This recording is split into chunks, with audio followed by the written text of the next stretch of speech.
हम ममता झा समस्त मिथिलावासी गोर लागे छी। भगवती गीत गावे जा रहल छी। जय मिथिला, जय मैथिली, जय जय। तारा नाम तोहार है जननी, काले करथे पुकार।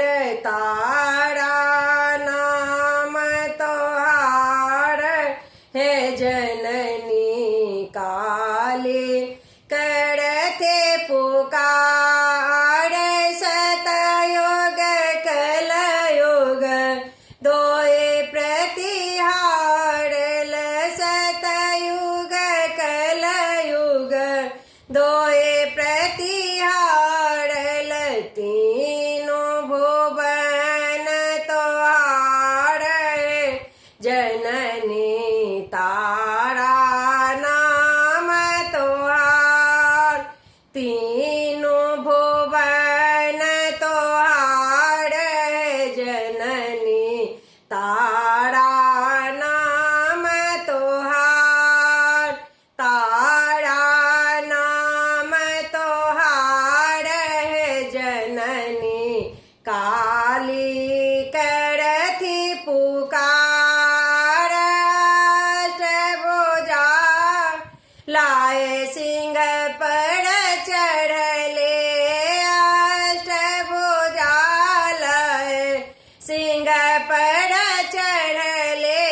देखैत सकल संसार जननी, तारा नाम तोहार।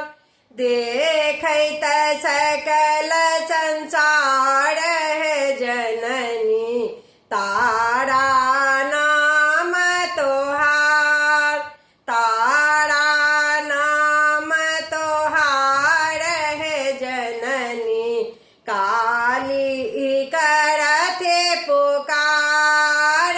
सुर नर मुनि सब ध्यान धर तो है, सुर नर मुनि सब ध्यान धर तो है। गले बैजयंती के माल जननी, तारा नाम तोहार।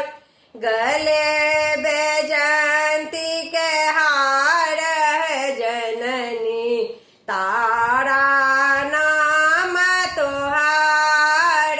तारा नाम तोहार जननी, काली करथे पुकार।